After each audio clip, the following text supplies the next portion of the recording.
Imam Ahmad bin Hanbal.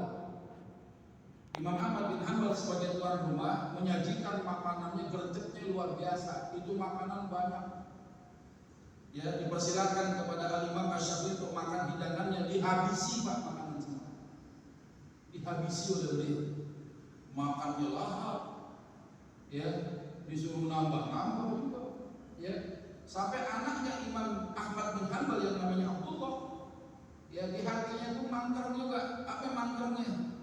Ya, Imam Syafi'i katanya ulama masyhur kok makannya kayak orang Arab gitu.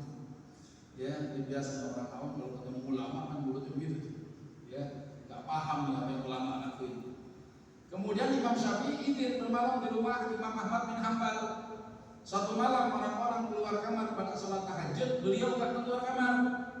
Lagi-lagi Abdullah ibn Ahmad ibn Hanbal, ya lagi-lagi mengatakan apa? Ini yang ulama gimana? Ini ngajarin dia katanya. Orang-orang pada sholat tahajud keluar, dia enggak, masih aja di kamarnya itu. Ketika masuk ya waktu subuh, orang-orang pada keluar sholat subuh ke masjid, berwudu. Al-Imam Asy-Syafi'i keluar kamar sholat subuh tanpa berwudu.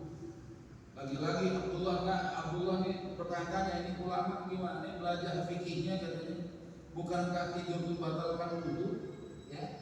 Nah, ternyata keesokan harinya ditanyalah oleh Imam Ahmad bin Hanbal kepada Imam Syafi'i, ya Imam, saya minta maaf, anakku bertanya, ketika kami menyediakan makanan begitu banyak, kenapa sampai engkau habiskan? Engkau seakan-akan seperti memakan sesuatu yang gak pernah ketemu makanan. Apa kata beliau? Aku yakin bahwa si pemilik rumah ini, orang yang punya rumah ini, si tuan rumah ini adalah orang yang baik, harta-hartanya, makanannya bersumber dari yang halal. Salahkah aku kalau aku berobat dengan yang halal?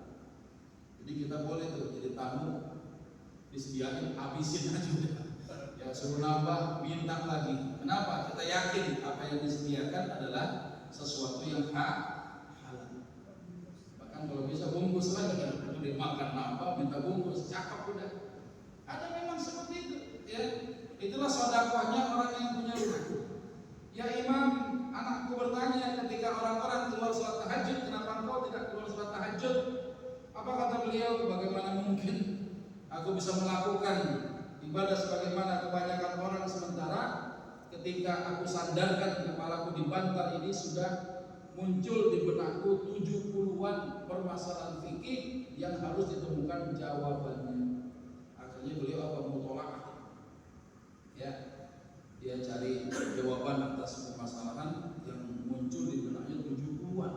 Nggak tidur, karena nggak tidur wudunya batal nggak kira-kira? Nggak batal.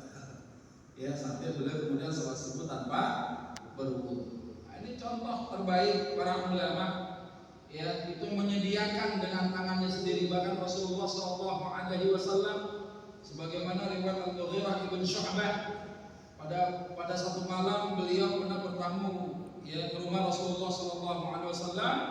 Rasulullah memerintahkan untuk diambilkan sepotong daging kambing yang besar. Ya, setelah dipanggang matang, beliau ngambil pisau, dipotong-potongnya itu daging dengan pisau itu, kemudian diberikan hasil potongannya kepada Al-Mughirah ibn Syu'bah. Jadi tuan rumah itu ya layaknya ya kalau pengen sempurna mendapatkan keberkahan, yang punya rumah yang melayani tamunya sendiri. Kalau cuma tamunya yang laki-laki semua, bini-bini gak usah pada keluar aja dah, kita aja ngurusin. Ya, nggak perlu pembantu yang menyiapkan, kita yang menyiapkannya sebagaimana Rasulullah SAW yang begitu luar biasa menyambut tamu-tamunya, ya sampai kemudian beliau memberikan jaminan buat tamu yang datang nggak akan terlantar di rumah.